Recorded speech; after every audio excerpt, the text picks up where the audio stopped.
Tu es digne. Oh, je veux chanter.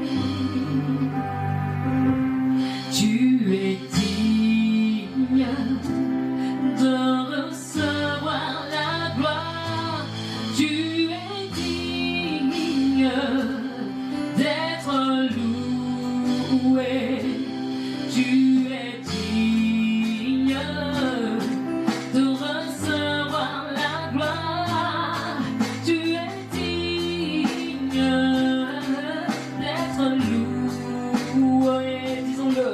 Tu es digne de recevoir la gloire. Tu es digne d'être loué, d'être loué. Disons, tu es digne. Seigneur, tu es digne de recevoir la louange des rachetés, la louange de ton peuple. Tu es digne de recevoir nos hommages. Tu es digne de recevoir nos exaltations. Tu es digne. Tu es digne. Seigneur, nous voulons nous dire tu es digne. Mais quand nous disons tu es digne, nous ne voulons pas le proclamer du bout des lèvres. Nous voulons vivre, nous voulons réaliser, nous voulons peser, Père éternel, chaque digne, chaque mot digne que nous prononçons. Tu es digne, tu es digne, tu es digne, tu es digne, Père. Quand nous disons digne, nous sommes en train de te dire personne d'autre. Nous sommes en train de te dire personne d'autre dehors de toi. Tu es le seul, tu es celui-là qui mérite, tu es celui-là qui mérite. Oh Seigneur, tu es digne de recevoir la gloire, de recevoir la louange, de recevoir l'innovation. Qui peut se comparer à toi? Tes œuvres sont parfaites, tes œuvres sont excellentes. Tu es digne de recevoir la gloire. Tu es digne d'être, disons-le, tu es digne. Tu es digne de recevoir la gloire. Tu es digne d'être, Seigneur, je peux le dire, tu es digne. Tu es digne, roi des rois. Tu es digne, tu es majesté. Tu es roi des rois. Tu es élevé au-dessus des cieux. Et nul ne peut se comparer à toi. Tu es digne, Seigneur, reçois mes hommages. Je jette ma couronne devant le trône de grâce. Je jette ma couronne au Père. Seigneur, ce domaine où j'ai voulu m'élever moi-même. Seigneur, ce soir, je déclare que je m'abaisse devant ta souveraineté. Je m'abaisse devant sa majesté. Tu es digne de recevoir la gloire.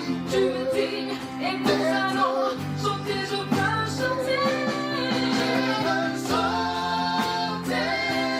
Tes louanges, oh Jésus. Je veux louer ton seul nom, ton seul. Je veux chanter. Tes louanges, Jésus. Je veux louer ton Seigneur. Je veux chanter, je veux chanter, je veux chanter, je veux chanter. Mon âme loue le Seigneur, mon âme loue mon Dieu, mon âme, éternel mon roi. Je veux chanter, tu me confonds de mon cœur, tu me confonds de mon être. Attends, ce n'est pas une simple chanson, mais c'est le cri de mon cœur. Je veux chanter, je veux proclamer, je veux témoigner, je veux chanter, tes louanges, oh Jésus. Je veux louer ton. Je peux dire tu es l'alpha et l'oméga. Oui, tu es l'alpha et l'oméga, le commencement et la fin. Tu es celui qui nous délivre, celui-là même qui nous sauve. Comment ne pas te louer? Comment ne pas t'adorer? Comment ne pas t'aimer? Et tu es le Dieu souverain. Disons-le ensemble. Tu es l'alpha et l'oméga, le commencement et la fin. Hey, tu es celui qui nous délivre, celui-là même qui nous sauve.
Je veux chanter tes louanges, oh Jésus. Je veux louer ton Saint. Je veux chanter. Je veux chanter tes louanges, oh Jésus. Je veux louer ton Saint. Je veux chanter. Je veux chanter tes louanges, oh Jésus. Je veux louer ton Saint-Nom. Je veux chanter tes louanges, oh Jésus. Je veux louer ton saint nom. Je veux chanter tes louanges, oh Jésus. Je veux louer ton saint nom. Je veux chanter tes louanges, oh Jésus. Je veux louer ton saint nom. Tu es élevé, Seigneur. Seigneur, tu es élevé. Je veux chanter tes louanges, je veux proclamer le Dieu excellent et magnifique que tu es. Et Seigneur, je suis rassurée d'une chose. Ton nom grand, ton nom digne de louange ne dépend pas des circonstances. Mais c'est une réalité, c'est une vérité immuable, Seigneur, qui ne dépend pas des circonstances, qui ne dépend pas de ce que nous ressentons, qui ne dépend pas, Seigneur, de ce que nous pensons. Mais c'est une vérité qui ne bouge pas, inébranlable, d'éternité en éternité. Et je veux chanter tes louanges. Nous voulons chanter tes louanges. Que ce soir, Père, le cœur de l'adorateur se lève. Le cœur de l'adorateur s'élève pour chanter tes louanges, pour proclamer le Dieu grand, puissant, excellent, magnifique, majestueux que tu es, Père. Toi qui sièges dans la louange de ton peuple. Seigneur, trouve en nous des adorateurs, ces adorateurs-là que ton cœur recherche. À toi l'honneur. Accepte le parfum de notre adoration, Père. Accepte le parfum de notre louange. Oui, sois élevé.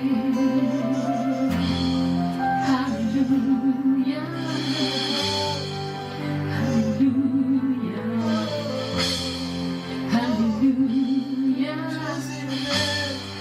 Alléluia. Merci, Seigneur. Amen.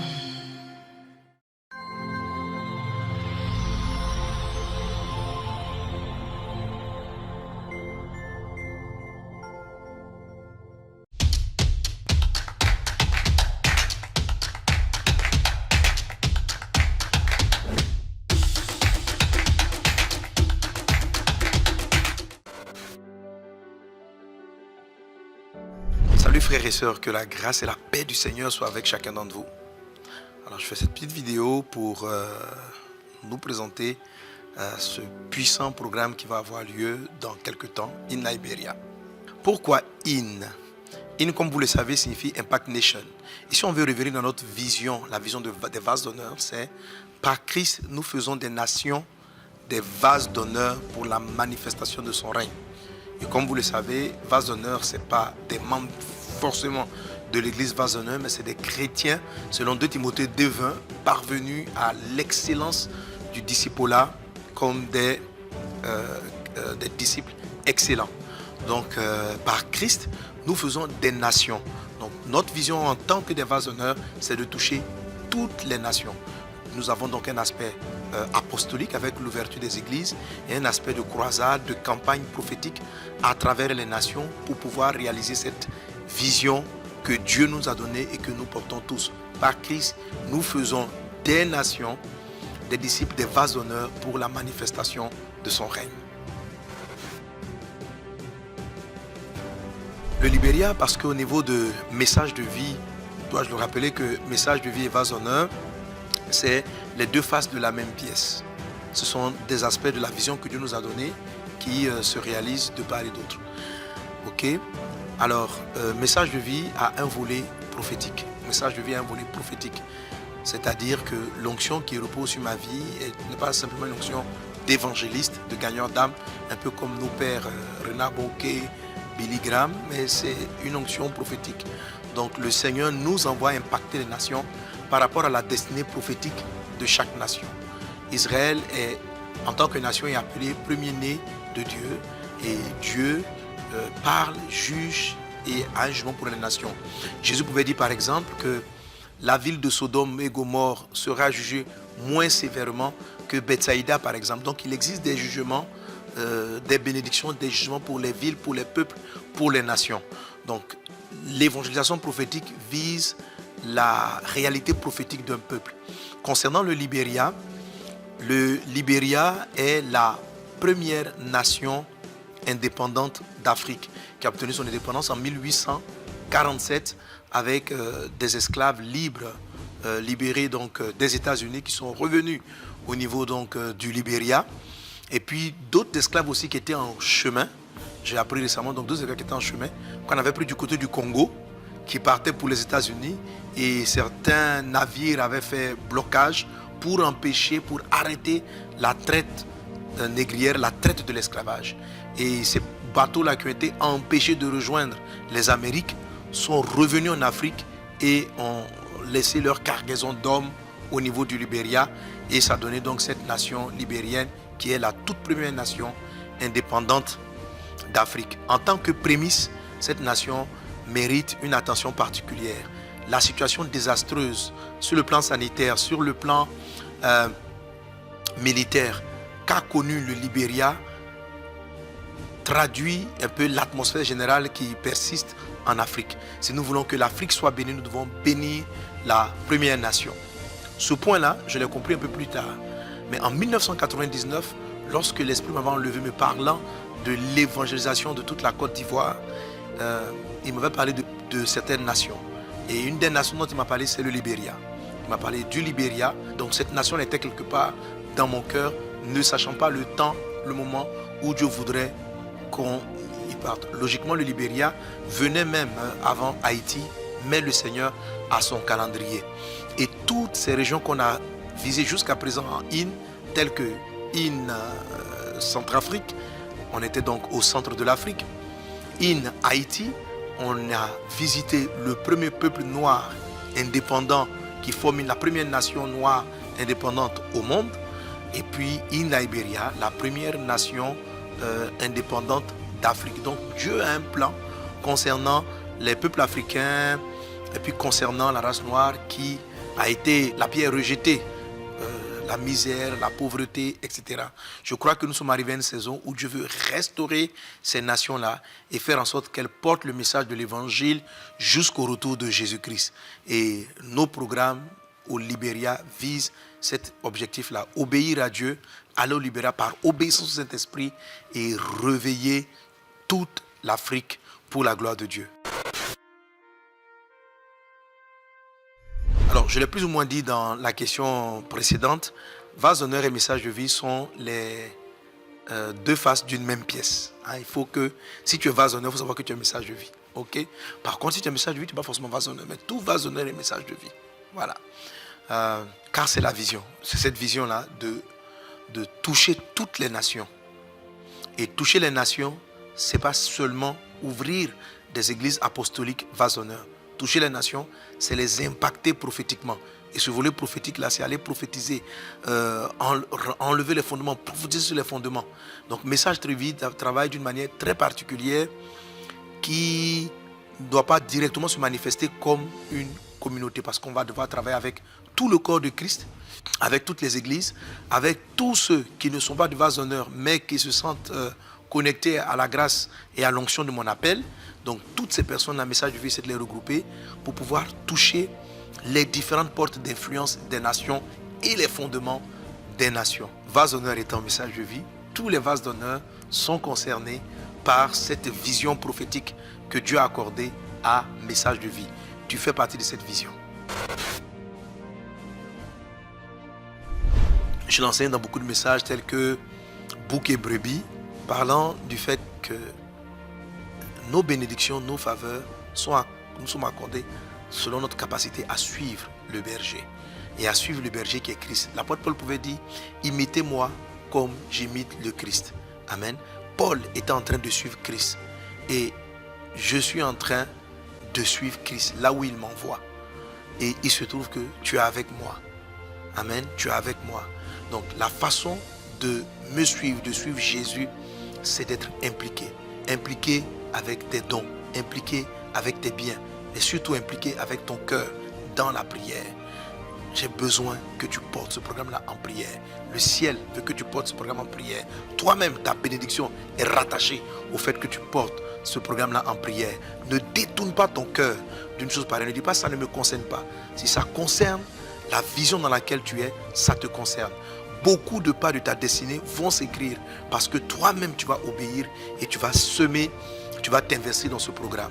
Il y a plusieurs modes de participation qui te seront présentés dans les annonces. Choisis parmi les 4 et fais-les. Jeûne, prie, donne, participe par tes dons.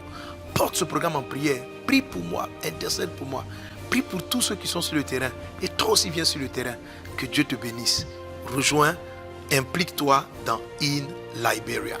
Amen.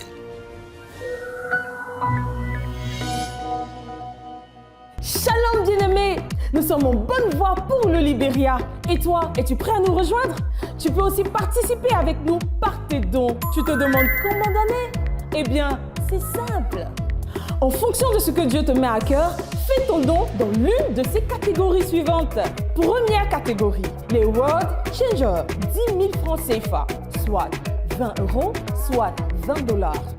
La deuxième catégorie, les Kingdom Founders, 100 000 francs CFA, soit 200 €, soit 200 $. Troisième catégorie, les Kingdom Grace, 500 000 francs CFA, soit 1 000 €, soit 1 000 $. Quatrième et dernière catégorie, les Kingdom Ring, 1 million et plus, soit 2 000 €, soit 2 000 $. Tu peux faire tes dons dans toutes les églises Vase d'Honneur et sur l'espace Club de Vie en te connectant sur le site internet de Messages de Vie. En moins de 5 minutes, tu auras fait ton don.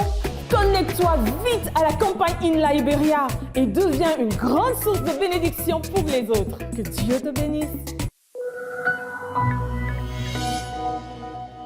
Parce que toute bataille se gagne d'abord sur le plan spirituel. Parce que nous ne combattons pas contre la chair ni le sang. La bataille du repositionnement du Libéria se fera d'abord spirituellement. Du 4 au 24 octobre, nous nous tenons à la brèche dans le jeûne et la prière. Livrons-nous dans la prière pour la victoire de Dieu sur les dominations qui assujettissent le Libéria et l'Afrique entière. Pendant ces 21 jours, appelez le règne de Dieu sur la nation libérienne.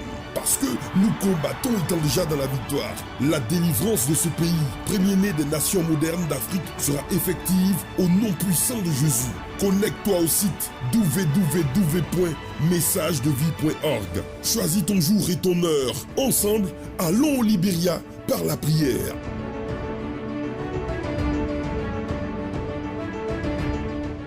Shalom bien-aimé. Ce jour, je veux te parler d'un sujet sensible qui nous interpelle tous. Nous arrivons tant bien que mal à prendre soin de notre santé.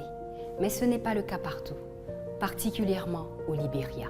Je t'épargne le tableau peu reluisant de l'état sanitaire de ce pays frère. Seulement, toi et moi, joignons nos efforts pour donner un boost au système sanitaire du Libéria. Que plus jamais, une mère perde son nouveau-né faute de couveuse. Que les hôpitaux ne refoulent plus de patients, faute de matériel. Que les médicaments soient accessibles au plus grand nombre. Que les opérations se fassent dans des conditions optimales.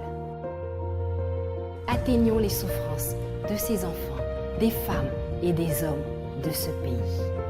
Fais tes dons dans toutes les églises Vase d'Honneur et sur l'espace Club de Vie sur le site internet www.messagesdevie.org. En moins de 5 minutes, tu auras fait ton don.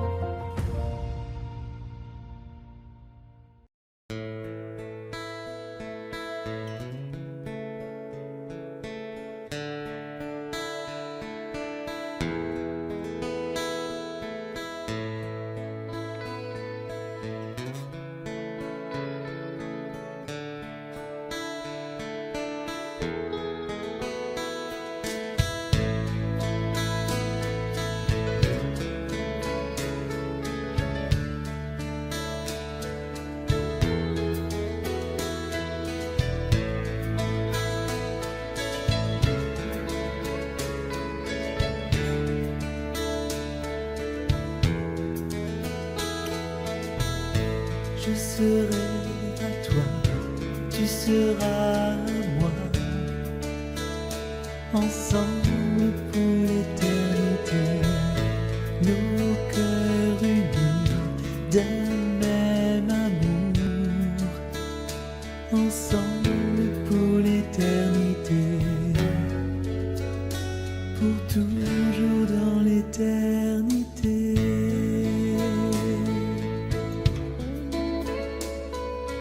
Shalom, shalom, sois béni dans le nom de Jésus. Là où tu es, reçois la grâce de Dieu, reçois les bénédictions du Seigneur en abondance.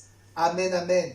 En tout cas, je bénis le Seigneur pour ta présence, je bénis le Seigneur pour cette soirée. Avant de rentrer dans le temps de la parole, comme il est de coutume et comme il est convenable de le faire, on va inviter le Seigneur. Je veux t'inviter à prier avec moi. Seigneur Saint-Esprit, nous t'invitons à venir prendre le contrôle de cette soirée où tu veux nous parler du mariage, cette soirée où tu veux nous édifier, cette soirée où tu veux encore une fois nous bâtir. Nous nous attendons à toi, Jésus, nous nous attendons à toi. Nous prions que ta parole vienne opérer transformation, que ta parole vienne opérer miracle, que ta parole vienne opérer changement de mentalité. Oui, Seigneur, agis ce soir, parle-nous ce soir, délivre-nous ce soir, édifie-nous ce soir, dans le nom puissant et précieux de Jésus. Amen. Alléluia. Gloire à Dieu. Alors, je te laisse encore le temps d'inviter. Invite une personne, encourage une personne à se connecter parce que je crois que la parole de Dieu va faire du bien à quelqu'un. Donc, partage, tu as quelques secondes pour partager. Signale également ta présence par un commentaire. Alléluia. Et Dieu te bénisse. Amen. Alors, comme vous avez pu le voir dans le récap que la com a fait passer, juste avant qu'on ne commence ce message, vous avez pu voir ce qu'on a partagé mercredi dernier. En tout cas, c'était fort. Mercredi dernier, le Saint-Esprit a voulu planter le décor. Il a voulu poser la base. Il a voulu poser le fondement. Il a dit, mariage derrière l'euphorie. Après l'euphorie, vient souvent des moments de crise qui finissent au divorce. C'est quoi la raison qui peut pousser les gens qui se sont aimés à divorcer? La raison, ce sont les fondements. Quand les fondements sont mauvais, le juste que peut-il?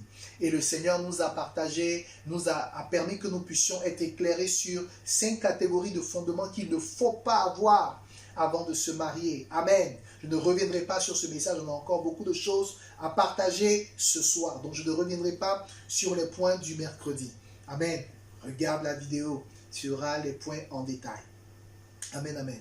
Ce soir, on va voir autre chose, mais toujours dans la dynamique d'un mariage qui est une bénédiction pour ta vie et qui est une bénédiction pour ta destinée.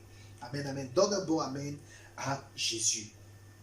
Alors, d'entrée de jeu, alors que les fondamentaux ont été positionnés, les fondamentaux qui ont été positionnés mercredi t'interpellaient sur le fait que, comme Jésus l'a dit, donnez à César ce qui est à César, à Dieu ce qui est à Dieu. C'est lui qui est l'initiateur du mariage, c'est lui qui est le créateur du mariage, c'est lui qui a conçu le mariage. Dieu a été la première personne à marier. C'est lui qui a marié Adam et Ève. C'est lui qui a initié sa chose. Personne sur la terre ne détient le brevet de l'invention du mariage. C'est Dieu qui a marié. C'est Dieu qui est le marieur. C'est Dieu qui a conçu le mariage. Malheureusement, lorsque tu vis ta vie, tu vis ton couple, tu vis ta future relation comme si tout dépendait de toi, sois sûr que tu peux prendre le chemin de ceux qui se sont aimés hier et qui aujourd'hui sont en train de divorcer. Pourquoi? Parce que les gens arrivent au divorce parce qu'ils ne savent pas ce que c'est que le mariage. On ne s'improvise pas mari, on ne s'improvise pas femme. De la même manière que tu ne peux pas monter dans une voiture, conduire sans avoir le permis, sans avoir appris à conduire, c'est sûr que si tu n'as pas appris à conduire, tu n'as pas le permis et que tu conduis, tu vas faire un accident. C'est pareil avec le mariage. On apprend le mariage. Alléluia, on apprend, on grandit dans la conception du mariage. On demande au concepteur comment on fait pour être un bon mari, comment on fait pour être une bonne épouse, comment on fait pour être un bon père, comment on fait pour être une bonne mère. C'est des choses qui s'apprennent. Je l'ai dit mercredi, ce n'est pas ton âge qui fait de toi quelqu'un de mariable, mais c'est ta maturité. On va le voir un peu plus en profondeur aujourd'hui. Arrêtons de laisser Dieu loin du mariage, c'est sa création, redonnons-lui sa création. Et je l'ai dit mercredi dernier, invite Dieu dans le choix du futur partenaire. Si tu es déjà marié, tu ne l'avais pas fait, aujourd'hui tu entends ce message, le Seigneur te dit, invite-le même dans la gestion de ta maison, dans la gestion de ton couple, dans la gestion de tes enfants. Invite-le comme le maître, comme le Seigneur. Et tu verras que les choses vont changer. Parce que celui qui a créé une chose est bien placé pour savoir comment la diriger, comment l'orienter. Amen. Le mariage, pour reprendre le thème qui est réussir mon mariage, une priorité pour ma vie, une priorité pour ma destinée. Le mariage tient vraiment, vraiment, vraiment au cœur du Seigneur. Il tient au cœur du Seigneur. Dieu a initié le premier mariage, comme je l'ai dit tantôt, avec Adam et Ève.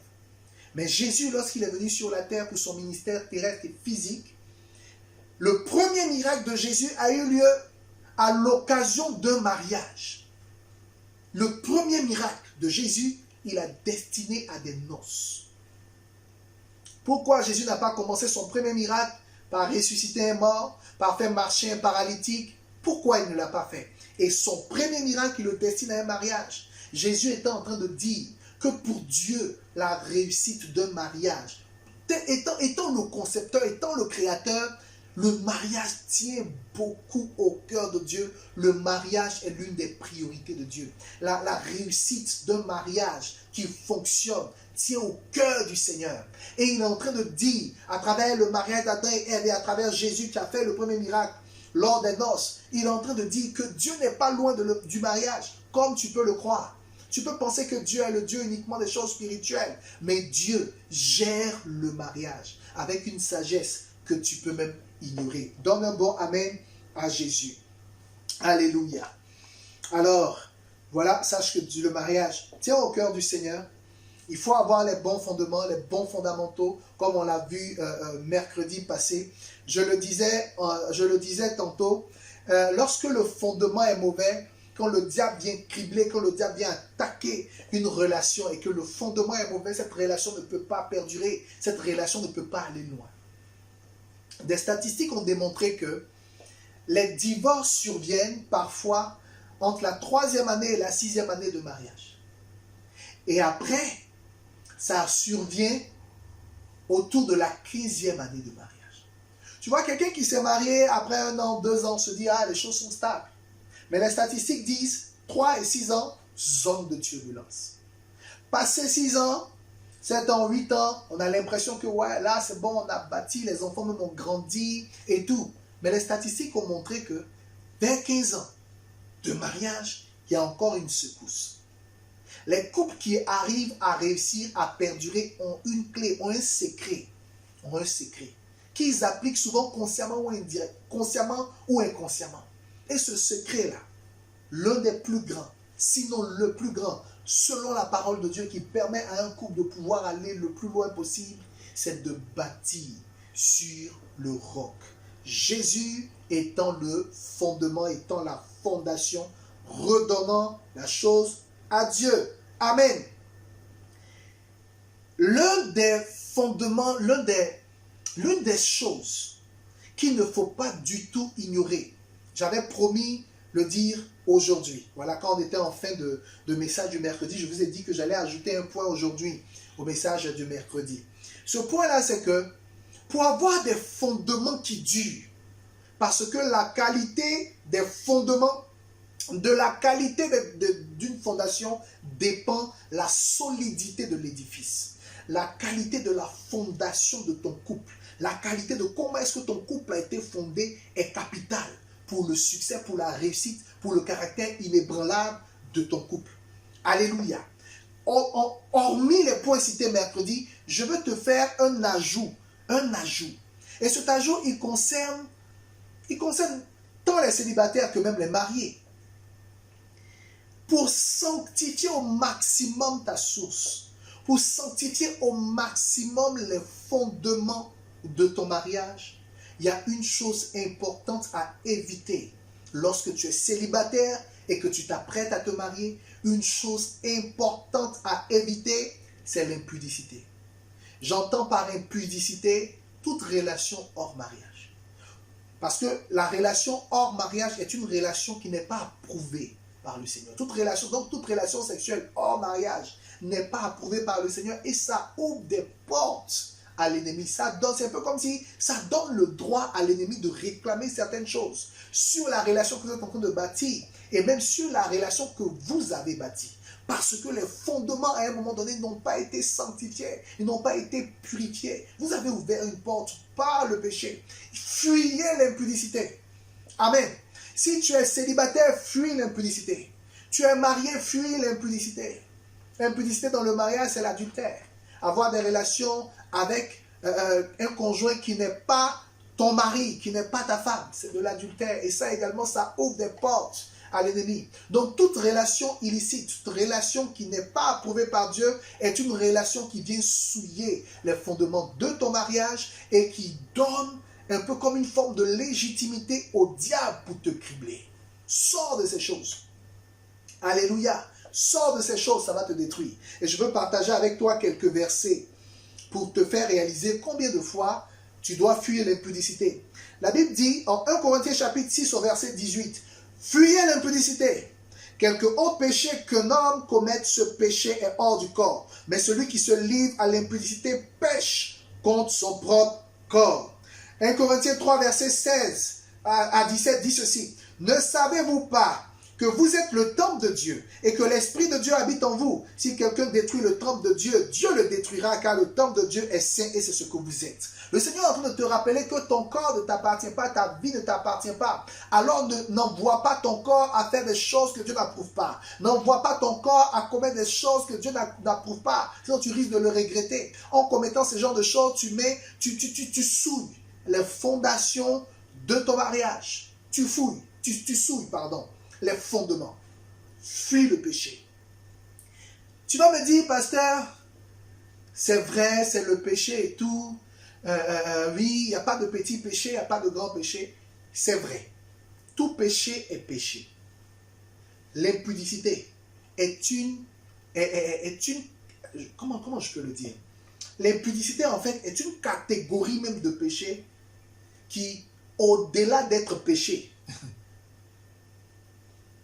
c'est une porte que l'ennemi utilise pour te voler et pour te dépouiller sur la terre. C'est un peu comme si l'impudicité ouvre la porte à un jugement, même sur la terre. Avant même le jugement dernier, l'impudicité ouvre la porte à un jugement. Tu veux le comprendre? Prends avec moi la Bible dans le livre de Proverbes chapitre 5, versets 1 à 10 et tu vas voir quelque chose. La Bible dit ceci, « Mon fils, sois attentif à ma sagesse. Prête l'oreille à mon intelligence afin que tu conserves la réflexion et que tes lèvres gardent la connaissance. Car les lèvres de l'étrangère distillent le miel et son palais est plus doux que l'huile. Mais à la fin, elle est amère comme l'absinthe, aiguë comme un glaive à deux tranchants. Ses pieds descendent vers la mort, ses pas atteignent le séjour des morts, afin de ne pas considérer le chemin de la vie. Elle est errante dans ses voies, elle ne sait où elle va. » Dans ce texte, on décrit l'impudicité, le fait d'aller avec, dans cette version, c'est dit l'étrangère. Bon, parlant d'étrangère, c'est un peu la femme qui te pousse à pécher, mais pas uniquement la femme, même l'homme qui te pousse à pécher également. Verset 7. « Et maintenant, mes fils, écoutez-moi, et ne vous écartez pas des paroles de ma bouche. Éloigne-toi du chemin qui conduit chez elle. Qui conduit où? Au péché. » Ça, c'est mon ajout. « Et ne t'approche pas de la porte de sa maison, de peur que tu ne livres ta vigueur à d'autres et tes années à un homme cruel. De peur que des étrangers ne se rassasient de ton bien et du produit de ton travail dans la maison d'autrui. » Ce verset révèle un mystère très puissant. Ce verset dit que lorsque quelqu'un a des rapports intimes avec une personne, ce qui se produit, c'est qu'il y a un échange lors de ces rapports-là. Il y a un échange. Échange de quoi? Pas uniquement l'échange sexuel, mais derrière l'échange sexuel, il y a un échange spirituel. Il le dit, je le reprends au verset 9, « De peur que tu ne livres ta vigueur à d'autres. » Quel est le rapport entre des rapports intimes et puis la vigueur? Quel est le rapport entre des rapports intimes et puis, il dit, le fait que les gens se rassasient de ton bien. Il est en train de te dire ceci. Quand tu pars avec une personne, quand tu as des rapports non, des rapports, je ne dirais même pas non protégés, parce que ce n'est même pas de ça qu'il s'agit. Il s'agit de rapports non approuvés par Dieu, donc de rapports hors mariage. Il dit quand vous allez ensemble, à partir du moment où ces rapports ne sont pas approuvés, c'est un peu comme si ces rapports-là ouvrent la voie, ouvrent l'accès à des hommes cruels qui auront la capacité de tirer ta vigueur. Dans la pratique, comment ça se passe? Supposons que dans ton parcours, tu rencontres Gasparette. Voilà. Gasparette te plaît et tout. Gasparette semble chrétienne, toi aussi tu sembles chrétien. Et vous décidez de marcher ensemble et puis paf, vous commettez l'impudicité, vous chutez et tout. Et il se trouve qu'après Gasparette te laisse. Gasparette n'étant pas bien affermie, elle part, elle a des relations avec une autre personne. Ce verset est en train de révéler ceci.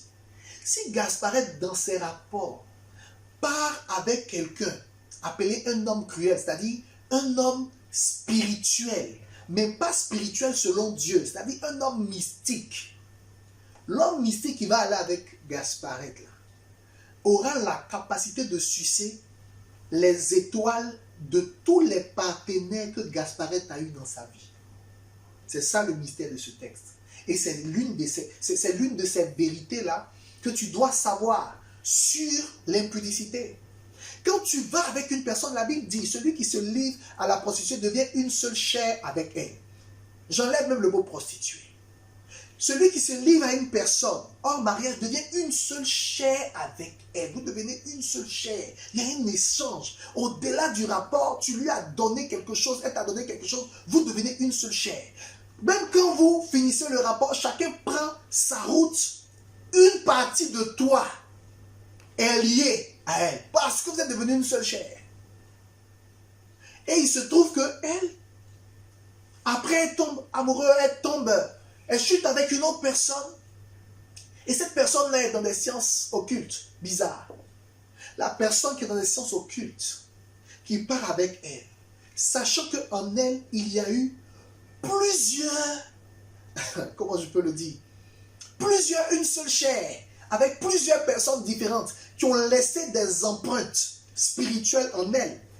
La personne mystique peut récupérer la vigueur, récupérer l'étoile, récupérer les grâces de toutes ces personnes qui ont eu des rapports avec Gasparette. La Bible dit que quand tu commets l'impudicité, tu livres ta vigueur à d'autres. Tu livres ta vigueur. Le mot vigueur vient du mot grec ode. Et ode là signifie majesté, signifie éclat, signifie gloire, signifie force. En d'autres termes, en commettant l'impudicité, en étant dans une relation hors mariage, une relation non approuvée par Dieu, tu laisses ta gloire à une personne, tu laisses ton étoile à une personne, tu laisses ta majesté à une personne, tu laisses la splendeur que Dieu t'a donnée à une personne, et ce qui se produit, c'est que quelqu'un mystique peut venir récupérer ça. Mais dans le cadre du mariage, Dieu assainit les relations. Dans le cadre du mariage, vous êtes sous la couverture du créateur du mariage et du créateur de vos vies. Donne un bon amen à Jésus. Amen. Donc sanctifie ton mariage. Célibataire, ne tombe pas dans l'impudicité. C'est une manière de souiller même les choses avant de commencer. Si tu es marié et que vous aviez mal commencé, l'opportunité t'est donnée à l'écoute de ce message, de te repentir, de demander pardon au Seigneur si tu ne l'avais pas encore fait. De demander pardon au Seigneur, d'invoquer le sang de Jésus, d'implorer la grâce de Dieu. Dieu est un Dieu miséricordieux. Il va te faire grâce, il va te pardonner et il va te restaurer. Mais il faut que tu sois conscient de ces choses. Alléluia. On perd des étoiles, on perd des grâces, on perd des vigueurs, on perd des trésors lorsqu'on pêche. Alléluia. Et je veux te confirmer cette vérité à travers même l'histoire de Joseph. Amen, amen, amen, amen. Donne un bon amen à Jésus. La Bible dit ceci parlant de Joseph. En Genèse chapitre 39, versets 2 à 5. L'Éternel fut avec lui. Et la prospérité l'accompagna. Il habitait dans la maison de son maître, l'Égyptien. Son maître vit que l'Éternel était avec lui et que l'Éternel faisait prospérer entre ses mains tout ce qu'il entreprenait.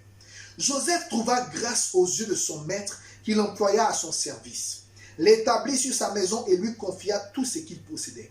Dès que Potiphar l'eut établi sur sa maison et sur tout ce qu'il possédait, l'Éternel bénit la maison de l'Égyptien à cause de Joseph, et la bénédiction de l'Éternel fut sur tout ce qui lui appartenait, soit à la maison, soit au champ. La Bible dit que Joseph, ce fils de Dieu, esclave dans la maison de Potiphar en Égypte. Potiphar le prend. Potiphar voit que depuis que Joseph est entré dans sa vie, depuis que Joseph est entré dans sa maison, ses affaires prospèrent. Avant Joseph, Potiphar avait des travailleurs. Avant Joseph, Potiphar avait des intendants. Mais il a remarqué la différence entre les travailleurs qu'il avait avant et la venue de Joseph. Il s'est rendu compte que la venue de Joseph apportait comme une forme de cachet spécial à sa maison. La venue de Joseph apportait une atmosphère différente dans sa maison. Les choses avançaient. Alors, il a pris Joseph et puis il l'a établi sur sa maison. Et oh, j'aime trop la fin du verset qui dit ceci. La bénédiction de l'Éternel fut sur tout ce qui lui appartenait, soit à la maison, soit au champ. Ça veut dire que sa maison prospérait. Comment la maison d'un homme prospère? La maison d'un homme prospère parce qu'il y a la joie, il y a la paix, il n'y a pas de maladie, il y a la gaieté, il y avait probablement moins de disputes dans la famille à cause de la présence de Joseph dans les environs, dans l'atmosphère spirituelle de cette maison. Et au champ, le champ à l'époque c'était leur industrie, c'était leur business. Donc la Bible dit que le fait que Potiphar avait établi Joseph sur ses business, les business fleurissaient. Il y avait la paix à la maison, la prospérité à la maison, mais dans les affaires aussi, tout marchait bien. Pourquoi? Parce qu'il se trouvait sur la vie de Joseph quelque chose que les autres n'avaient pas. Il y avait la grâce de Dieu. Il y avait l'alliance de Dieu sur la vie de cet enfant. Cet enfant avait une étoile, cet enfant avait une destinée. Sauf qu'en Égypte, l'Égypte à cette époque était une Égypte mystique. L'Égypte pharaonique. L'Égypte qui adorait le Dieu soleil. L'Égypte qui se prosternait devant le Dieu Python, le Dieu serpent. L'Égypte de toutes ces divinités. L'Égypte qui était consciente des œuvres et de l'aspect spirituel des choses. Il savait que ce n'était pas parce que Joseph était intelligent. Il savait que la grâce qui était sur la vie de Joseph n'était pas du domaine physique. Ils avaient compris que la grâce que Joseph transportait n'était pas une grâce du domaine physique, c'était spirituel. Et regardez ce qui va se passer au verset 7. Au verset 7, la Bible dit que la femme de son maître, de Potiphar, porta les regards sur Joseph et lui demanda de coucher avec elle. Nulle part dans ce texte, il est écrit que Joseph était le plus beau de la maison. Amen. Si, il y a un verset qui dit que, oh, Joseph était beau. Oui, Joseph était beau, pardon. Il était même beau.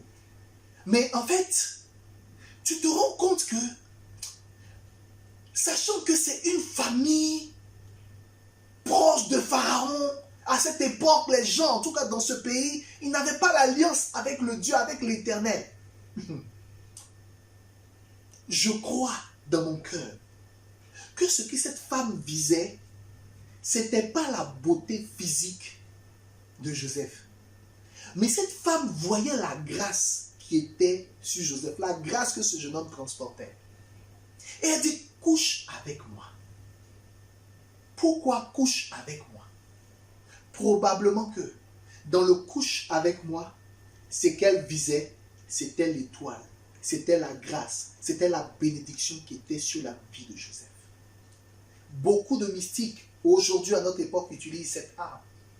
Ils voient des personnes qui ont des étoiles, des personnes qui brillent, leur proposent de l'argent. Ah, je veux juste passer une nuit avec toi. Juste une nuit. Je te donnerai beaucoup d'argent. Mais l'argent qu'ils donnent ne peut jamais acheter l'étoile qu'il vole. Dans le rapport intime, il y a échange de grâce. Une personne de l'assemblée a vécu ça. Une personne me rendait ce témoignage. Elle dit que cette personne me disait qu'elle était allée chercher du boulot. Elle avait postulé dans plusieurs agences et tout. Et il se trouve que il y a quelqu'un qui l'a vu. Je passe les détails, on parlera un peu plus en profondeur de ce cas dans l'une des zones du surnaturel. Quelqu'un l'a vu. Et la personne a commencé à la poursuivre. La personne a commencé à s'approcher. Et la personne lui a dit ceci. Tu as une étoile. Je peux te donner tout ce que tu veux. Mais s'il te plaît, permets-moi juste de passer une nuit avec toi. Si je passe une nuit avec toi, tous mes problèmes ici en Suisse seront réglés. Juste une nuit et toi aussi tu auras tout ce que tu veux. Parce que l'étoile que tu transportes là, elle est trop puissante. Je la veux. Passons juste une seule nuit ensemble. Tu vois? Juste ce point pour te dire que les rapports intimes, il ne faut pas les négliger. Ce n'est pas juste parce que oui, on s'aime, on s'apprécie. Non, c'est trop spirituel. Au-delà d'être un péché où tout péché est péché, ce péché-là en particulier ouvre la porte à un jugement qui te fait perdre ton étoile, qui te fait perdre des grâces au profit de l'homme cruel qui tire ton étoile. Sois vigilant au nom de Jésus. Amen. Donc c'est ce point-là que je voulais rajouter au message de mercredi dernier pour t'encourager, pour t'inviter, pour t'aider à assainir tes relations. Pour toi qui es célibataire. Comme je l'ai dit, pour toi qui es marié, si tu as mal commencé, l'opportunité t'est donnée au son de ma voix de pouvoir te repentir. Alléluia. Et Dieu va te faire grâce. Amen, amen, amen. Gloire à Jésus. Donne un bon amen à Jésus. Donne un bon amen en commentaire. Et nous allons continuer. Alors, poursuivons donc dans l'impact de la réussite du mariage sur notre vie et sur notre destinée. On va, aujourd'hui, si je devais donner un titre à cette exhortation-là de ce soir, à ce message, pardon, de ce soir, c'est la genèse du mariage. Comment les choses se sont passées.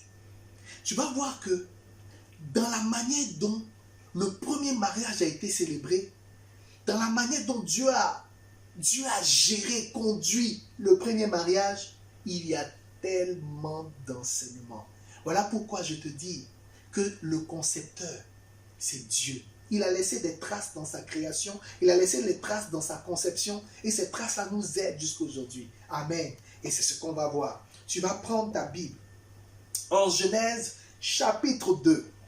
Et je veux lire la parole de Dieu à partir du verset 18. Amen.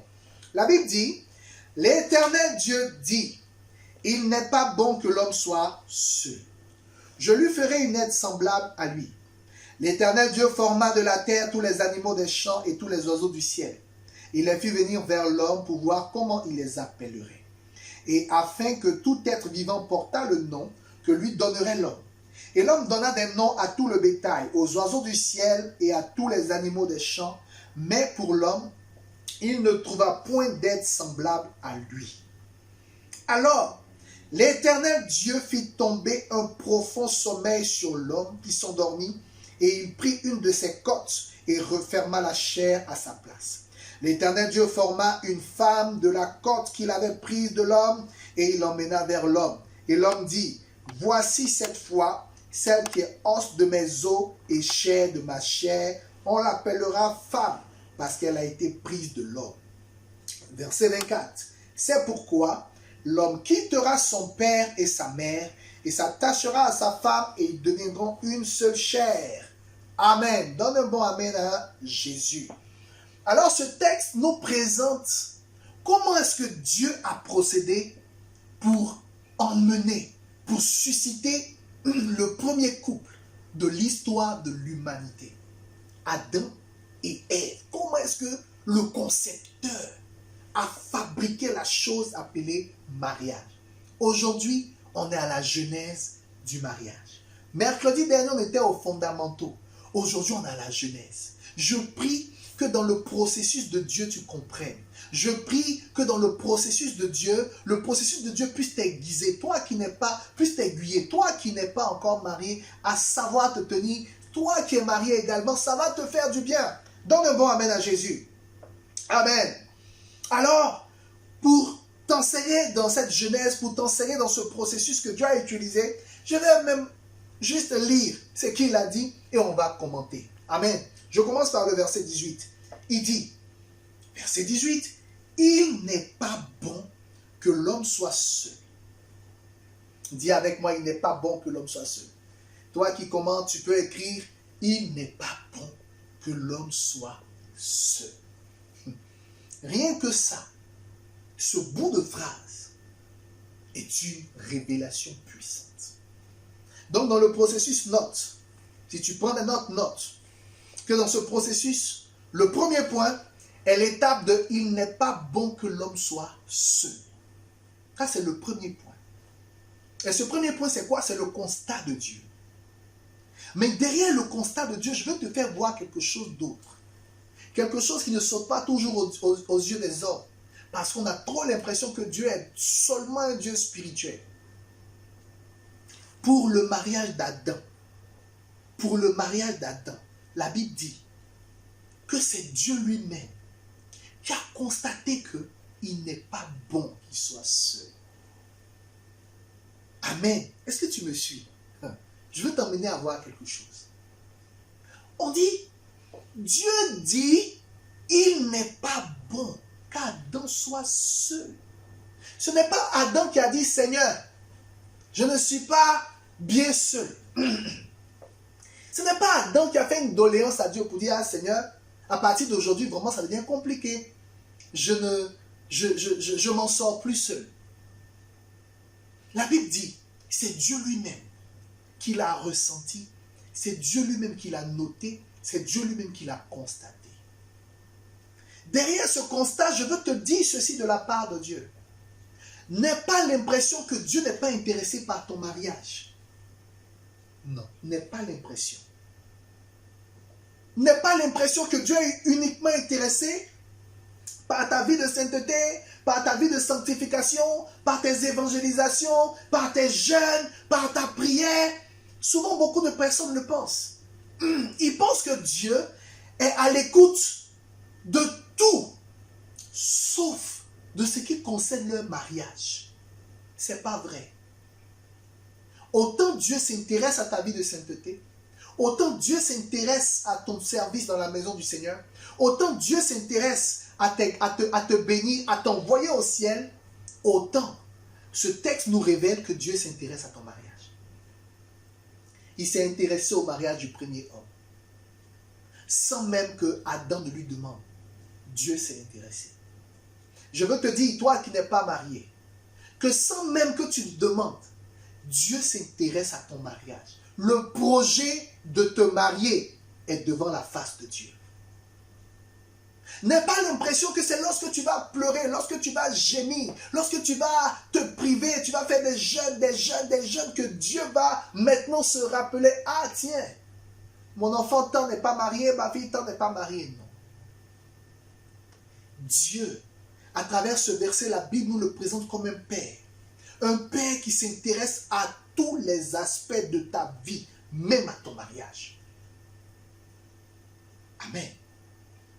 Alléluia. Dieu s'intéresse à ton mariage. Dieu veut que tu te maries. Dieu veut, parce qu'il sait que ce mariage aura vraiment, s'il est réussi, s'il est fait comme il se doit, s'il est fait selon sa volonté, aura une très belle incidence, un très bel impact sur ta destinée. Il le sait. Et il veut te faire entrer dans cette grâce. Il veut te faire entrer dans cette faveur. Alors lui-même, il constate qu'il n'est pas bon que tu sois seul. Dieu s'intéresse à ton mariage. Mais de la même manière, Dieu a été capable de dire concernant Adam qu'il n'est pas bon qu'Adam soit seul. De la même manière, Dieu peut regarder une personne et dire, pour l'instant, il est bon que la personne soit seule.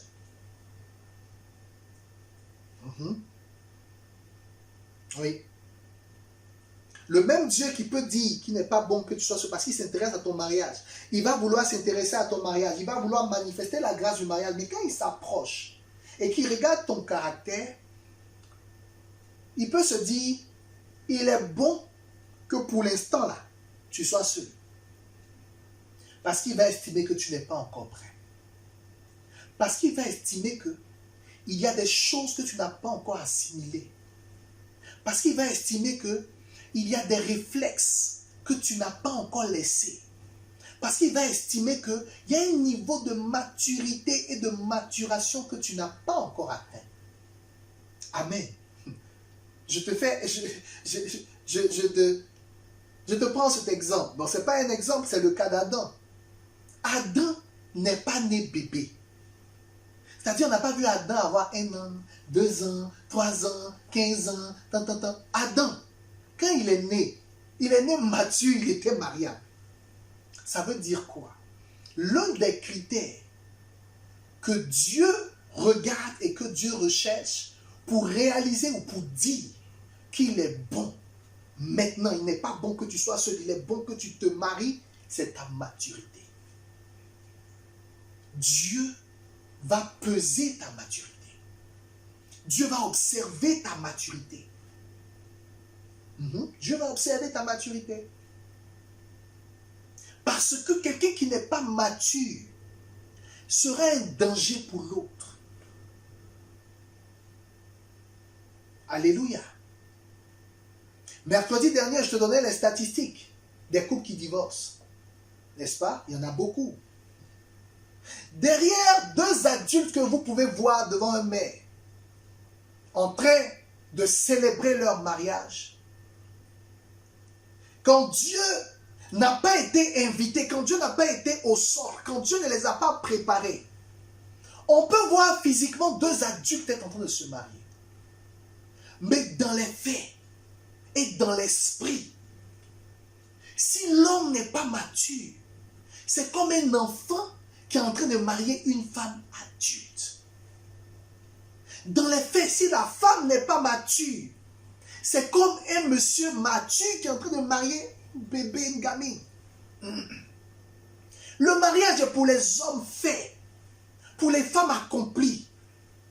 La maturité compte pour que le mariage soit solide. Ta maturité compte pour que votre mariage aille loin. Ne pense pas que la maturité est égale à ton âge. Quelqu'un peut avoir 50 ans et être immature. Quelqu'un peut avoir 20 ans et être très mature. Amen, amen, amen. Donc la maturité n'est pas liée à ta pièce d'identité, mais la maturité est liée à ton esprit, à comment est-ce que tu raisonnes, comment est-ce que tu réfléchis, comment est-ce que tu es mature, comment est-ce que tu considères les autres. Tu sais, l'un des secrets de la maturité, c'est que la personne mature est suffisamment mature pour donner de la place à l'autre.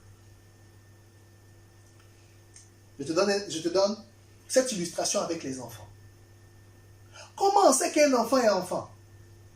Un enfant est enfant dans sa capacité parfois à ne pas partager. Oui, parce que dans l'enfant, tu retrouves des traits d'égoïsme. Donc cela sous-entend que quelqu'un de 40 ans qui est encore rempli d'égoïsme, tout tourne autour de lui. C'est lui et lui. Ou bien c'est elle et elle. Elle est remplie d'égoïsme. Dieu va estimer qu'il est bon que tu sois seul. Parce que s'il autorise ton mariage, tu vas aller détruire quelqu'un. Oui, tu vas aller détruire quelqu'un. Parce que tu n'es pas prêt. Tu n'es pas prête. La maturité dont il est question, c'est une maturité qui sait voir l'autre, qui sait élever l'autre, qui sait exalter l'autre, qui sait tirer du bon de l'autre, qui sait emmener l'autre à monter. Alléluia. Est-ce que tu as cette maturité? Ou tu es encore à l'immaturité? Regarde un bébé. Un bébé, pour les parents qui ont été en télétravail durant la période du confinement, il faut être en réunion avec ton PDG, celui qui te paye.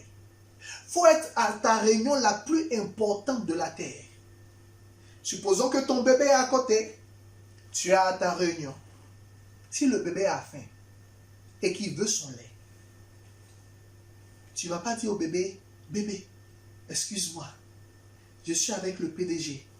Quand je finis, je vais m'occuper de toi. Bébé, patiente. Si tu veux, il faut lui expliquer ça en français. Il faut lui expliquer ça en chinois.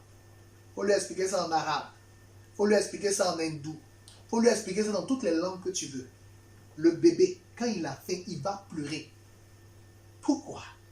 Parce qu'il pense à lui. C'est-à-dire, ce que toi tu fais là, ça ne l'intéresse pas. Il a faim. Donne-lui à manger. Il n'est pas mature, il est bébé, c'est normal. Donc, un homme qui est immature dans un couple, ce sera un homme qui, lorsqu'il a ses besoins, lorsqu'il a ses envies, lorsqu'il a ce qu'il veut en tête, il s'en fout de l'autre. On n'a qu'à exécuter ce qu'il veut tout de suite, maintenant. C'est ce qu'il veut. Ou si c'est une femme immature, on n'a qu'à faire ses caprices, ce qu'elle veut, c'est tout de suite, maintenant. Parce qu'elle ne saura pas se mettre à la place de l'autre pour évaluer, pour jauger, pour équilibrer, pour penser à qu'est-ce qui est bon pour l'autre et qu'est-ce qui est bon pour nous à l'instant présent. Il n'est pas bon que l'homme soit seul. Dieu va évaluer ta maturité. Dieu va peser ta maturité. Mariage égale d'abord à maturité. Sois mature. Sois mature. Travaille ta maturité. Et regarde, la maturité, ce n'est pas quelque chose qui s'acquiert au hasard. On travaille la maturité. On travaille. On se forme, on s'informe, on se challenge. Quelqu'un qui aura le raisonnement de « je suis comme ça, qu'on me prenne comme ça ». Non, moi je ne change pas. C'est aux autres de changer, ils n'ont qu'à me prendre comme ça. Immature. Tu es dans un mariage, mais tu es immature. Parce que la maturité va te faire reconsidérer tes voies. Et parfois, lorsque la maturité a atteint les sommets, la maturité pense d'abord même à l'autre. Il n'est pas bon que l'homme soit seul. Et regarde, comment est-ce qu'à travers ce texte, je te prouve même que Adam avait quelque part de la maturité. Dieu constate que Adam a un besoin. Dieu constate que Adam est seul. Mais regarde, Dieu l'a constaté, Dieu le dit, il n'est pas bon qu'il soit seul. Mais ce que Dieu fait par la suite, Dieu lui envoie les animaux pour qu'il puisse les nommer, pour qu'il puisse leur donner un nom. Quelqu'un dit, il n'est pas bon qu'il soit seul. Mais malgré ça, Dieu lui donne une tâche. Et tu te rends compte qu'il se déploie dans la tâche que Dieu lui a donnée. En d'autres termes, sa solitude, il a su faire fi de ça, mais il a pensé quand même aux intérêts de Dieu. Ah, c'est vrai, je suis seul peut-être, mais Dieu me demande de nommer, Dieu me demande de prendre soin du jardin, alors je le fais. La maturité, c'est à un moment donné mettre pause sur ses besoins et penser aux besoins d'autrui. Grandis dans ta maturité. Regarde un voisin, bon, on n'est pas en présentiel, mais écris à un voisin, à une voisine, grandis dans ta maturité, sois mature. Sinon, tu vas fatiguer le futur conjoint. Si tu es déjà marié, si vous vivez déjà ensemble, analyse l'objet de vos conflits. Est-ce que les conflits que vous avez ne tournent pas autour de l'immaturité de l'un d'entre vous deux? Analyse. Parce que quand il y a immaturité, il y a toujours des chamaillements. Ça ne veut pas dire que quand il y a maturité, il n'y a pas de chamaillement. Souvent même, des personnes matures vont se chamailler. Mais les immatures se chamailleront encore plus. Les immatures, non seulement ils se chamailleront encore plus, mais à un moment donné, ils ne sauront pas passer sur les choses. Vous gardez le problème dans le cœur. Sois mature, sinon tu vas fatiguer ton conjoint. Si tu es déjà marié, sois mature pour éviter certains problèmes. Sois mature, grandis dans ta maturité. Laisse Dieu te rendre mature. Demande à Dieu de bâtir en toi sa maturité. Demande à Dieu de t'aider à mûrir. Amen. Quand on parle de mûrir, quand on parle d'être mature, bien arriver à maturation, ça veut dire que le fruit est là, mais le fruit n'est pas encore prêt à être consommé. Je donne un exemple. Prenons par exemple un arbre, le manguier. Il y a des fruits peut-être qui ont poussé, mais il se trouve que les fruits ne sont pas encore mûrs. Ça ne veut pas dire qu'il n'y a pas de fruits. Quelqu'un qui est immature, cela ne signifie pas qu'il n'a pas quelques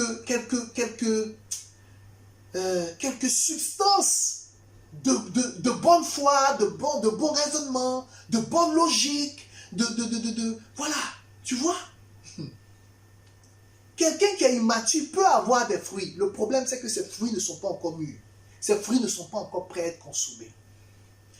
Quelqu'un qui est immature et qui, par exemple, manifeste certains signes de douceur, dans son immaturité, tu verras le fruit douceur. Mais il se trouve que comme une mangue qui est sur son manguier, mais qui n'est pas encore mûre et qui est verte, si tu prends cette mangue et tu tentes de la manger, tu ne pourras pas profiter. Pourquoi? Parce que la mangue est là, mais elle n'est pas encore prête à être consommée. Les gens immatures ont parfois des fruits, mais le souci c'est que leur fruit n'est pas encore arrivé à perfection, n'est pas encore arrivé à maturation. Leur fruit a encore besoin de temps pour être prêt à être mangé par quelqu'un. Ton fruit douceur, ton fruit patience, ton fruit amour du prochain, ton fruit compassion, ton fruit pardon, ton fruit sainteté, toutes ces choses sont là, on les voit. Mais ce n'est pas encore prêt à être consommé. Donc toi, qui veux te marier, tu regardes la personne, tu vois uniquement les fruits et tu te dis, ah, comme il y a des fruits, la personne est mature, la personne est prête. Regarde bien, est-ce que les fruits là sont mûrs? Regarde bien, est-ce que le fruit douceur de la personne est bien? Toi, tu es une femme, tu as besoin de douceur, tu as besoin de tendresse, tu as besoin de quelqu'un qui soit là pour toi. Il est là, le président est là, tu vois qu'il a quand même quelques soupçons il a quand même quelques traits de douceur. Tu regardes de loin, ça paraît bien, mais regarde, souvent c'est un mirage. Le fruit est là, mais le fruit n'est pas encore bon à être mangé. Une telle personne doit patienter jusqu'à ce que son fruit soit mûr. Une telle personne, vous ne décidez pas vite de vous marier. Vous êtes là, vous attendez, vous patientez, vous priez, vous travaillez ces aspects-là avant de rentrer dans le mariage. Sinon, ce fruit qui n'était pas encore mûr et que tu auras décidé de consommer envers et contre tous, ça va agacer tes dents dans le mariage. De la même manière que quand on mange un fruit qui n'est pas mûr, ça agace les dents. De cette même manière, être en couple, être en relation, être en train de cheminer dans une relation de fiançailles avec une personne immature, ça va te rendre compte que même dans les fiançailles, ce sera compliqué. Dans le mariage encore, on n'en parle pas parce que là, vous ne pouvez pas divorcer, vous êtes mariés. Le Seigneur n'autorise pas le divorce. Donc, tu es en train de manger, tu manges l'immaturité de cette personne, ça te fatigue. Tu manges son immaturité dans la gestion des enfants. Tu manges son immaturité dans la gestion des factures. Tu manges son immaturité dans son incapacité à planifier l'avenir des enfants. Tu manges ça et puis tu as mal. Toi seul, tu pleures. Mais au moment de se marier, probablement que tu n'as pas laissé Dieu ouvrir tes yeux. Amen. Regarde, quelque chose qui me vient à l'esprit pendant que je suis en train de te prêcher ça. Avant de créer les choses, l'une des premières phrases que Dieu a dites, il dit que la lumière soit. En d'autres termes, quand le Seigneur s'invite dans un projet de mariage, la première chose qu'il fait, il allume la lumière. Si Dieu n'a pas commencé par allumer la lumière dans ton projet de mariage, laisse-moi te dire qu'au moment où tu choisissais, c'était flou, c'était noir, c'était l'obscurité. Parce que Dieu, quand il vient, la première des choses, il allume la lumière. Beaucoup de chrétiens fuient la lumière que Dieu vient allumer.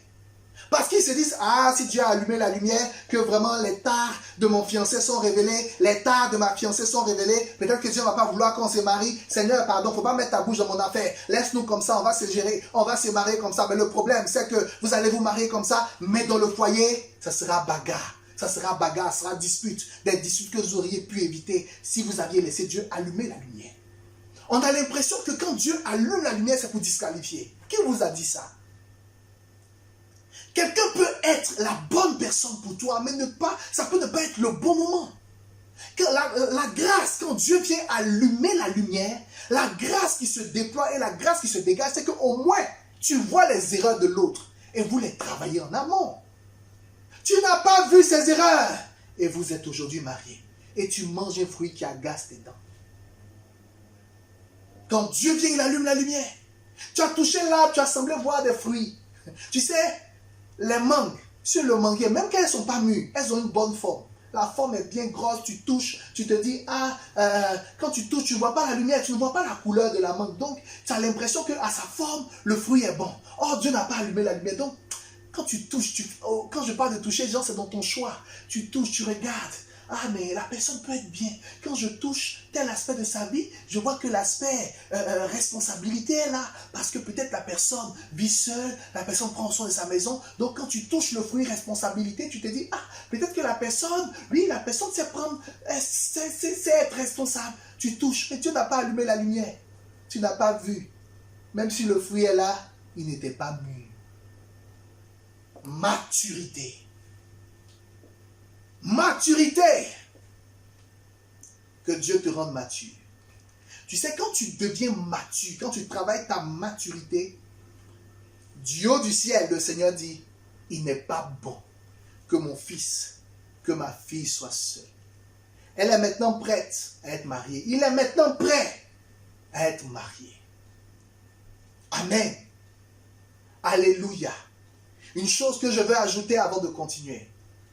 L'une des choses qui fait que le mariage est si important aux yeux de Dieu, c'est qu'en fait, c'est par le mariage que Dieu déploie son processus de pérennisation de la race humaine. C'est par le mariage que Dieu déploie les valeurs. Parce que dans la cellule familiale, quand les enfants naissent, il faut que ces enfants-là soient formés, soient coachés pour être de bons adultes de demain. Donc le mariage est un enjeu trop stratégique pour Dieu. C'est trop stratégique. Voilà pourquoi ce que Dieu veut qualifier pour le mariage, il veut s'assurer que ce seront de bonnes personnes qui vont perpétuer les valeurs de Dieu, qui vont perpétuer sa pensée, qui vont perpétuer sa grâce, qui vont perpétuer ses valeurs. Alléluia. C'est par le mariage uniquement qu'il duplique la vie humaine sur la terre. Donc, c'est quelque chose qui lui tient à cœur. Ce n'est pas comme le travail ou comme autre chose, où tu peux peut-être perdre un travail et puis après autre chose. Non. Dans le mariage, lorsque vous vous mettez à deux, la vie est créée. De nouveaux êtres humains apparaissent sur la terre.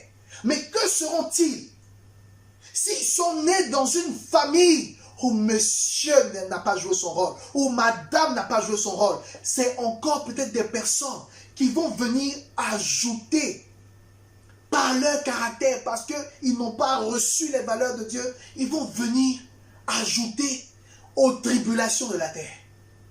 Pourquoi? Parce que les valeurs de Dieu ne leur ont pas été communiquées.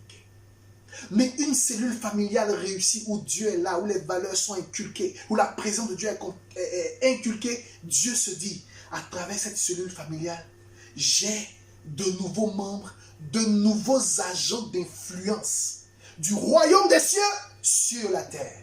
Le mariage est trop stratégique. Amen. Le mariage est trop stratégique aux yeux du Seigneur. Alléluia. Donc le premier point, dans le processus du premier mariage, c'était il n'est pas bon que l'homme soit seul. Je te parlais donc de la maturité.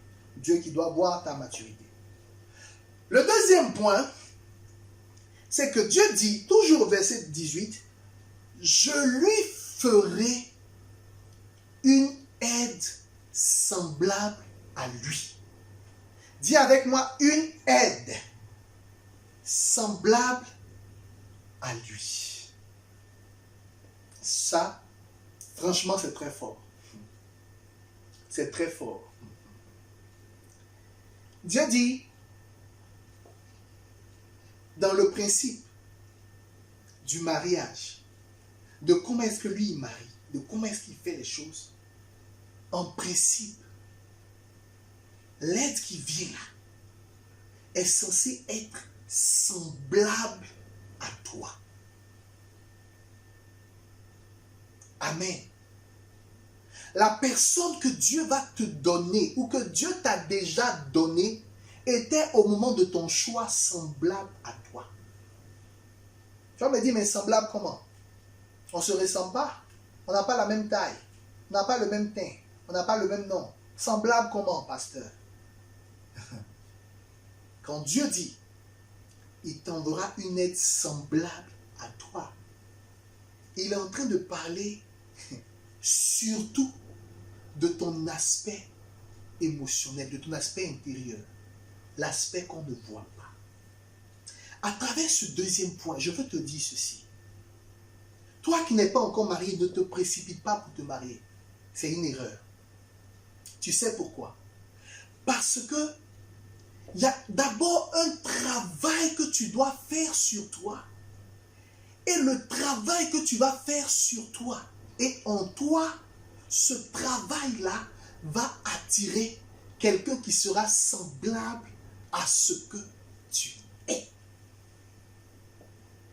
Oui, et tu vas le comprendre. Tu vas le comprendre. Par la grâce de Dieu, je prie que tu comprennes. Un jour, le Seigneur a ouvert mes yeux sur une vérité. Si vous prenez, par exemple, un brigand de grand chemin, et vous le changez de pays, c'est-à-dire peut-être que la personne était brigand dans un endroit, la personne n'a pas changé, et il se trouve que vous l'enlevez de son pays où elle était, et vous l'emmenez dans un autre pays. Tu vas te rendre compte que sans faire d'effort, la personne dans le nouveau pays où elle sera, elle va attirer à elle, sans faire d'effort, les gens qui ont le même profil qu'elle. Oui, c'est comme ça. C'est un principe spirituel. C'est un principe spirituel. C'est un peu comme la loi de l'attraction. Tu attires en fonction de qui tu es. Quelqu'un qui est dans les deals de substances illicites, tu vas te rendre compte qu'envoie-le où tu veux. Envoie-le où tu veux. Sans faire d'effort. C'est un peu comme si la personne va attirer des gens qui sont aussi dans les deals de substances illicites. Elles vont continuer leur business. Quelqu'un qui est voleur, envoie-le dans un point où tu veux. C'est un peu comme si sans faire d'effort, la personne va attirer aussi des voleurs. C'est un principe qu'un homme de Dieu a appelé pourri dedans, pourri dehors. Propre dedans, propre dehors. En d'autres termes, ton état intérieur est susceptible d'influencer ceux qui vont s'associer à toi. Ton état intérieur est susceptible d'attirer vers toi des gens du même profil. Si tu es quelqu'un, au moment de te marier, il se trouve que tu as été brisé par la vie, déformé, déstabilisé par la vie, et que tu es broke, comme on le dit, tu es cassé de l'intérieur. Ne cherche pas, ne cours pas d'abord à te marier, parce que sans faire d'effort, tu vas te rendre compte que ce que tu vas attirer à toi, sans faire d'effort, il y a de très fortes chances que ce soit également des personnes broke, des personnes brisées de l'intérieur. Même si elles ne te le montreront pas de manière apparente. Parce que tu vas les attirer à toi. C'est en cela que se marier requiert une préparation sur soi-même d'abord. Sois conscient que tu vas attirer en fonction de qui tu es. Tu es quelqu'un d'instable. Si tu ne fais pas attention, tu ne prends pas garde, tu vas attirer quelqu'un d'instable. Tu es quelqu'un de toujours déprimé. Si tu ne prends pas garde, tu vas attirer quelqu'un de la même espèce. Amen. Tu es quelqu'un de truand. Si tu ne prends pas garde, tu vas attirer quelqu'un qui sera gestionnaire de ta truandise. Amen. Voilà pourquoi ce texte nous révèle quelque chose de fort. Dieu dit, j'envoie toujours. C'est un peu comme si ma main permet que les êtres se mettent ensemble en fonction de leur assimilation, de leur ressemblance. Veux-tu attirer quelqu'un que tu n'as pas envie de marier? Veux-tu attirer la mauvaise personne? fais l'erreur d'être toi-même une mauvaise personne au moment où tu veux choisir. Fais l'effort toi-même d'être une personne qui n'a pas restauré tes fondements. Fais l'erreur d'être une personne qui n'a pas travaillé ses valeurs. Tu vas voir. Tu n'as pas fait. Tu ne vas même pas faire d'effort.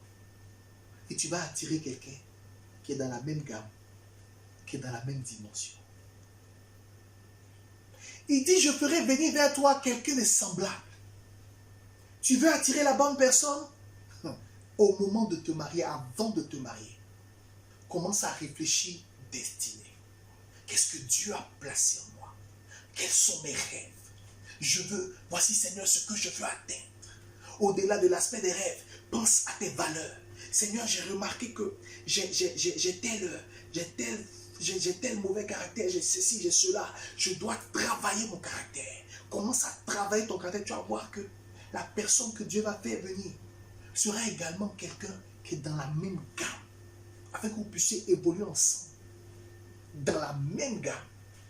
Parce que l'être qui vient est censé être semblable. Il y a tellement de choses à dire. Amen. Mais je pense qu'on va s'arrêter là. On va s'arrêter là pour ce soir. Alléluia. On va s'arrêter là. Retiens l'aspect de la maturité. Il faut que tu sois mature et retiens l'aspect selon lequel tu dois travailler sur toi. Tu dois travailler sur ton être intérieur. Tu dois... Quelqu'un a dit ceci, il dit, Dieu nous a formés. Le péché nous a déformés et Jésus est venu nous transformer. Dieu t'a formé. Probablement que ce que tu es aujourd'hui n'est peut-être pas ce que Dieu a prévu que tu sois.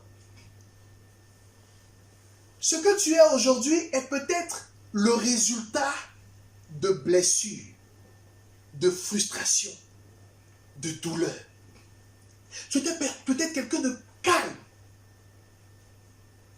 Et peut-être que dans l'aspect calme que tu avais, dans le fait d'être calme par le passé, tu as eu tellement de trahison que tu t'es dit c'est fini.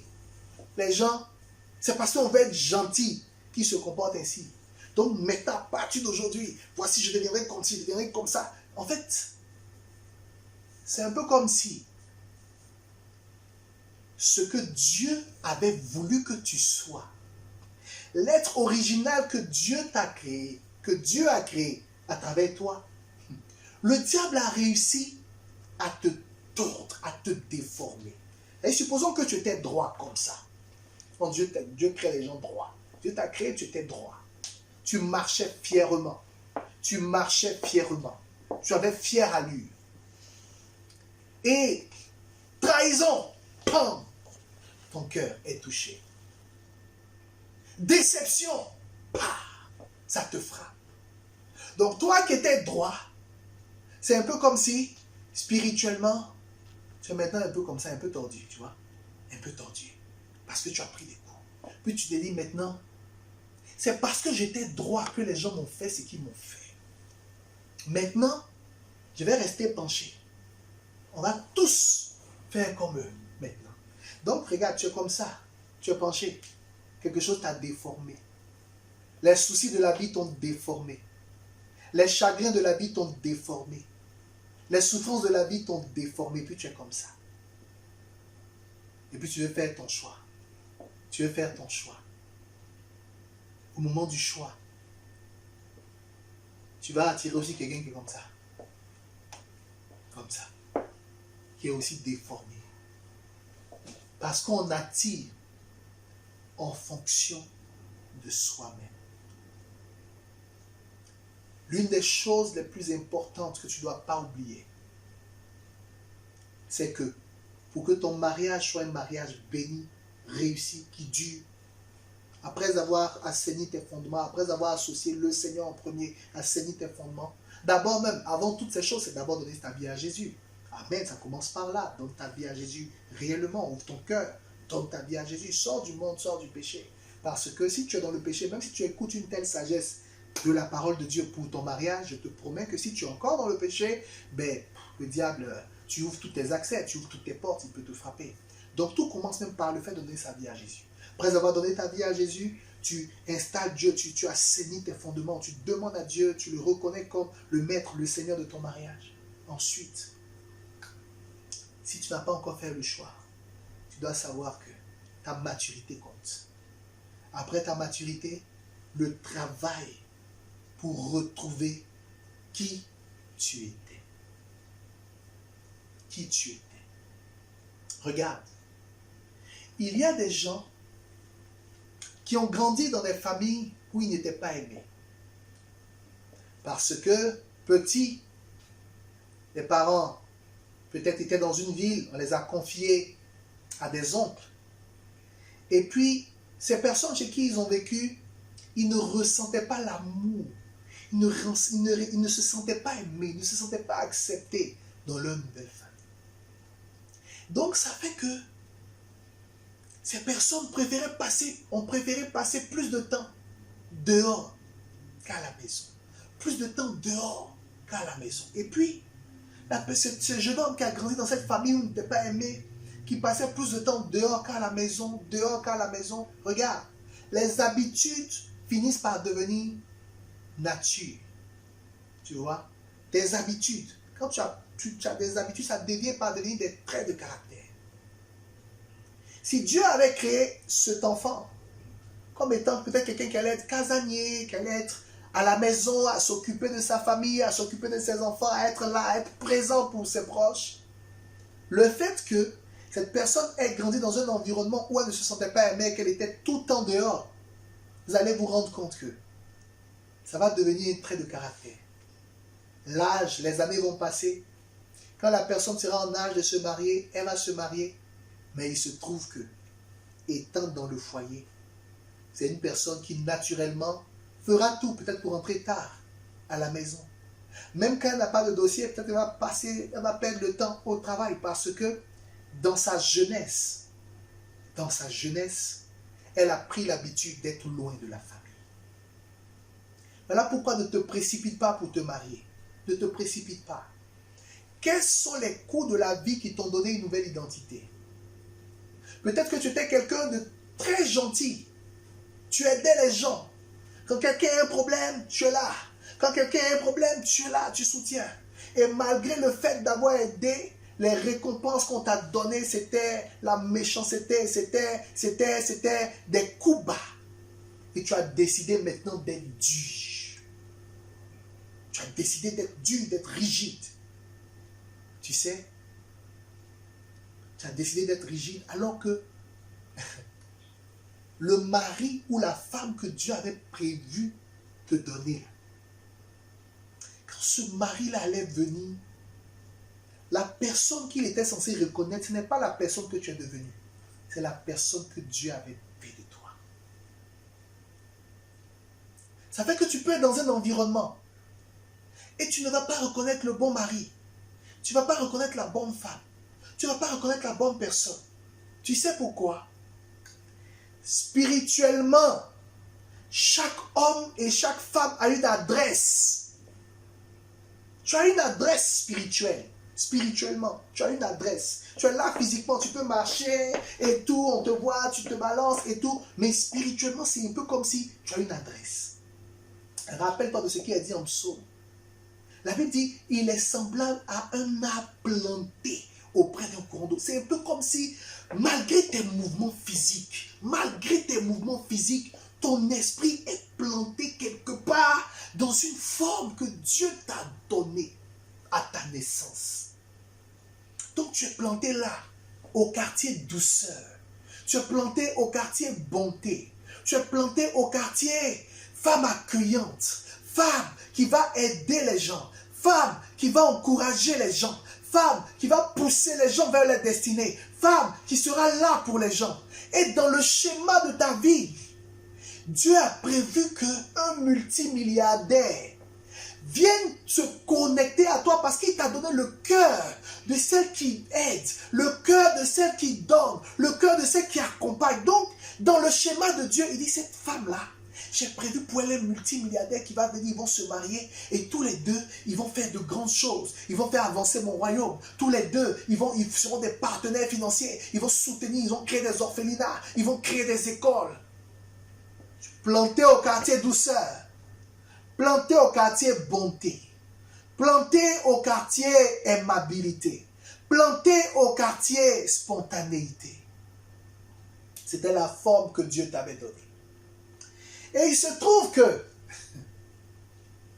les coups de la vie, les poignards, les gens t'agressent, les gens t'ont agressé, les gens t'ont poignardé, les gens t'ont rendu triste, les gens t'ont rendu amer. Et tu dis non, trop bon, trop idiot.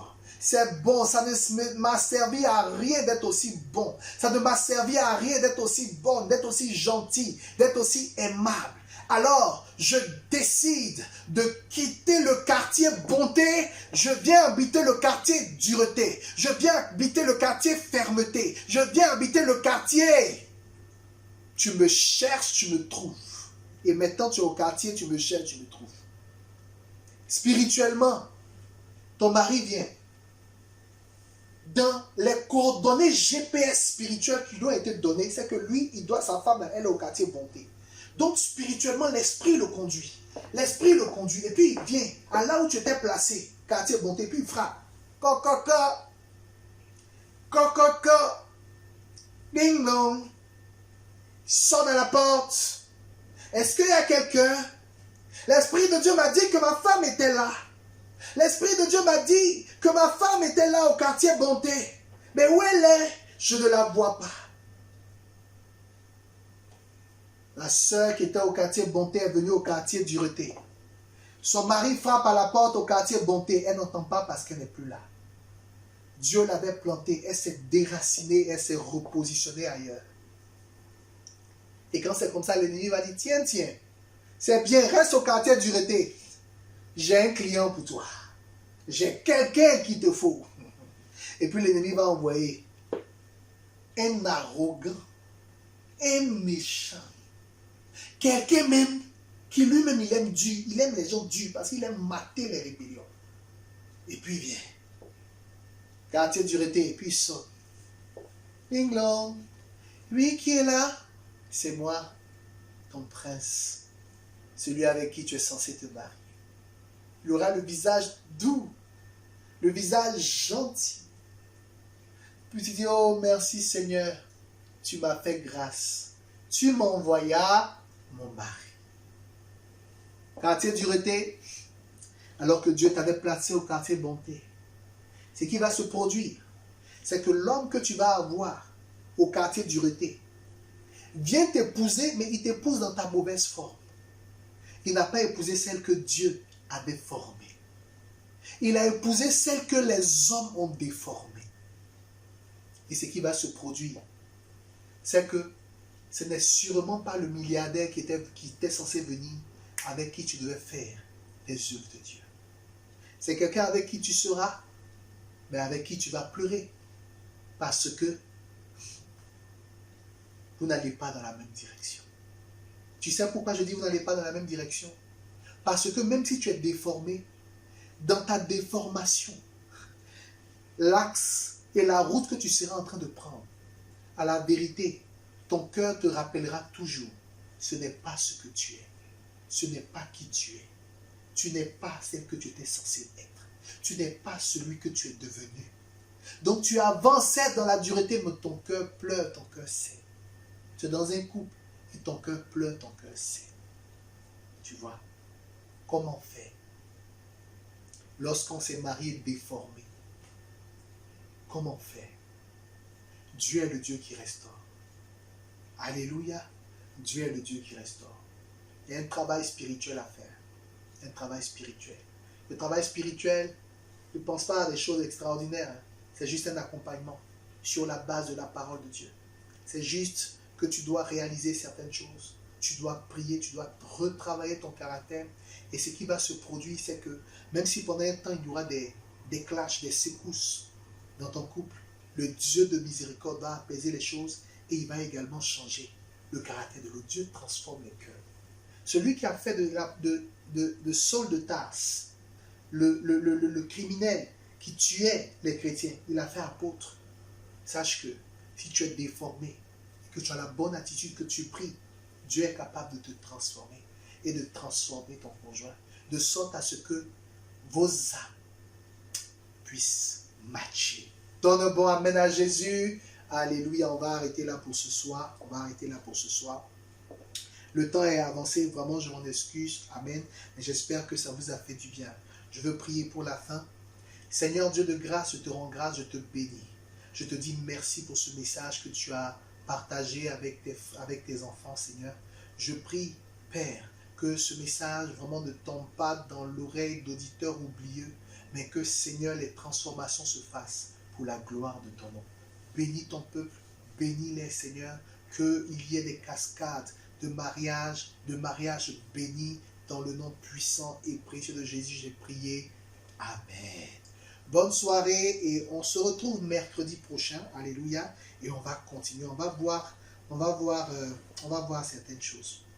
On va voir certaines choses, notamment, tu vas voir comment Dieu règle le problème de déformation. Tu vas le voir. Tu vas voir ça et puis tu verras encore d'autres choses. Bye bye. Que Dieu te bénisse. On est ensemble.